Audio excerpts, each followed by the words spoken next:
Good afternoon, everybody. Welcome into your Valley News Now digital update. I'm Devin Fry, bringing you the very latest on what we've been working on here in the Valley News Live newsroom today and beyond. We have a lot to get to today, and we're going to hear from our First Alert Storm team in just a couple of minutes here. Summer Schnellbach back with us to, as you can see on the corner of your screen right now, 74 degrees out there, and it actually feels like it this time. We don't have a crazy amount of wind fighting that temperature out there, so Summer's going to be in with the latest on what we can expect from that as this warm weather continues as it finally starts to feel a little bit more summery out there. But first, we're going to go ahead and get to our top headlines for today. The first thing coming to us from a Freedom of Information Act request that we filed last week with the city of Fargo. We received it this morning. With the Fargo city election just weeks away, we've obtained campaign finance disclosures for all 5 mayoral candidates, and the numbers tell quite the story here. We're going to go ahead and pull it up. Again, this is for all 5 of the candidates for mayor of the city of Fargo. As you can see, Josh Boucher has raised more than all the other candidates combined, reporting more than $128,000 in total contributions.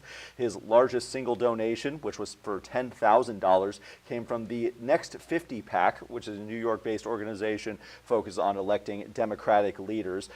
Michelle Turnberg reported about $44,000 raised, with her biggest contribution, a $25,000 donation, coming from Badlands PAC, a Virginia-based leadership PAC sponsored by U.S. Senator Kevin Cramer out of North Dakota. Denise Kolpak reported about $18,000, CQ Sirleaf about $6,000, and Dave Pepcorn reporting just $1,450, all from small donors. The Fargo city election is set for June 9th, and we have the full breakdown of these numbers on our website, valleynewslive.com, including some of the highest donating individuals for each candidate. So if you're interested in that, feel free to check it out on our website, valleynewslive.com, and be sure to stay tuned here as we continue to track things all the way up until Election Day. And then after Election Day, we'll continue to cover who's mayor after Election Day is over. Moving on to some court filings today. This one taking us up to northern Minnesota. A Bemidji man is in custody after allegedly stabbing one person and then threatening another person with a knife on that same day. We're going to go and pull up the booking photo here. Court documents say that Kyle Little, 38 years old, stabbed a man inside a residence on Wood Avenue Southeast on Monday afternoon. Now faces 2 felony counts of second-degree assault with a dangerous weapon. The victim had not sought medical attention or reported the incident until officers arrived for an unrelated call. Officers found a puncture wound on his upper right shoulder with what appeared to be a protruding muscle. Little also allegedly confronted a woman in an alley brandishing a knife and followed her as she fled toward a nearby Starbucks. When asked if he feared Little would kill him, the male victim said, quote, "If anyone wasn't around, probably," adding that Little was drunk and had, quote, "that look in his eyes." Little was arrested on an existing warrant. He is currently being held at the Beltrami County Jail, set to make his first court appearance today. Now let's get to what I promised here with these weather conditions. Let's take a look outside right now on the First Alert Storm Team Sky Cam. This is our North Fargo cam. You can see those are the NDSU dorms around there. Bright, sunny, beautiful. It was a little too warm in my car when I went to lunch. Leather seats, terrible idea. I'll never learn. But with this, though, does come a little bit of wind and critical fire weather conditions. Those are expected to return later this week. Summer Schnellbach joins us now with everything that we can expect with this current weather pattern. Summer, take it away. Fire weather conditions return full swing. First alert weather days for tomorrow and Friday, a combination of high wind and low humidity. Today, the lack of wind is working in our favor, but that's not going to be the case through the end of the work week. There's a fire weather watch now in effect for parts of eastern North Dakota into western North Dakota from Thursday afternoon into Friday, and then the entire region on Friday. Westerly winds between 30 and 40 miles per hour, gusting up to 55 miles per hour.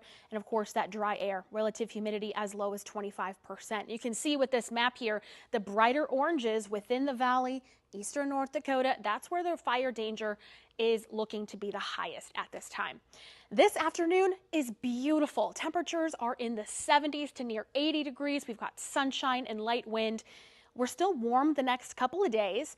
It's just going to be very windy and very dry. We are looking at potentially a stray shower or rumble of thunder tomorrow afternoon and evening, but the next best chance of rain comes on Sunday. Some beneficial, hopefully widespread rain moves through the region throughout the day Sunday and could bring some embedded thunder showers as well. So some locally heavier rainfall is possible, and that continues into Monday as well. Looking at our precipitation potential for the next 7 days, today through next Wednesday, These areas in blue here, that's more than an inch of rainfall, and we're starting to desperately need it. Thank you so much, Summer, for that. Be sure to have the First Alert Weather app handy. They'll keep you updated as those conditions continue to evolve. Or check out our social media channels. Our weather team very active on there as well. Summer's page, particularly good follow if you're into, of course, getting the most recent and up-to-date relevant information. Summer has you covered on her page, and we have you covered as well on our Valley News Live Facebook page and where you can find us. We're on TikTok now. Let's go ahead and go through some more of our headlines that we've gotten in the Valley News Live newsroom so far. This one up in Grand Forks. Grand Forks man's facing a felony charge after allegedly pointing a handgun at another driver during a road rage incident on Tuesday night. Christian Bradley, 21 years old, is charged with terrorizing with a dangerous weapon. Court documents say Bradley was driving a blue Ford Mustang that began tailgating a victim on South 42nd Street before pulling in front of him and stopping. Bradley then allegedly got out of the car, tried to start a fight, then returned to his vehicle, pulling out a 9mm handgun, racked the slide, and pointed it at the victim, all according to court documents obtained by Valley News Live today. The victim told officers he feared for his life. Officers later stopped Bradley and found the handgun underneath the front seat. He's now being held at the Grand Forks County Correctional Center. White Earth Police executed search warrants this week that led to 5 arrests and the seizure of what they're calling a large quantity of controlled substances. Pulling up some more information on that for you right now. The warrants were carried out at locations in White Earth, Nadawash, and the Roy Lake area. Authorities also filed several child welfare reports connected to the searches. Details on the types and the quantities of drugs seized have not been released at this time. Police say that additional arrests are expected as this investigation continues.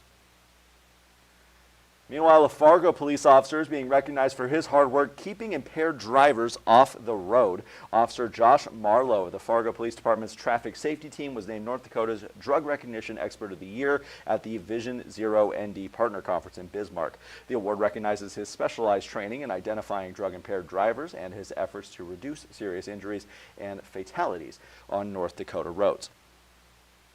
Lastly, before we get into our digital exclusive here, an effect of this weather we've been seeing, check out this picture that we obtained from the Skyview Drive-In Theater in Warren, Minnesota. Look at that damage up there. Temporarily closed after high winds on Tuesday, damaged its main screen.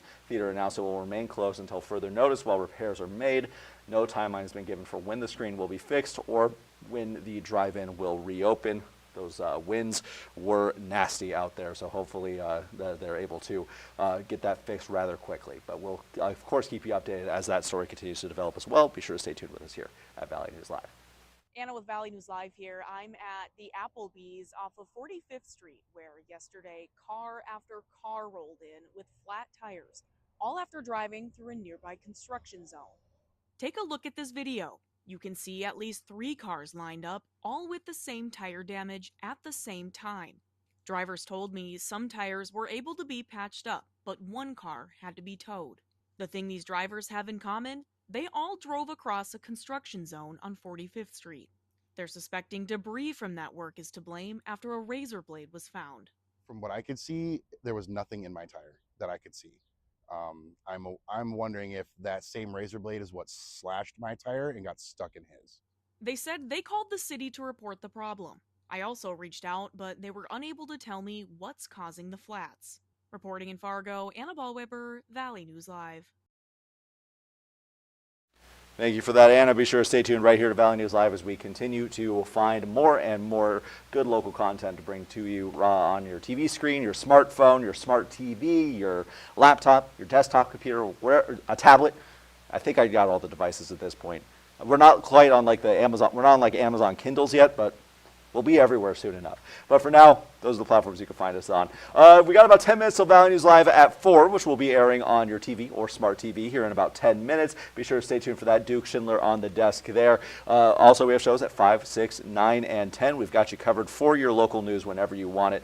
Valley News Live is right there to bring it to you. But for now, for your Valley News Now digital update, I'm Devin Fry.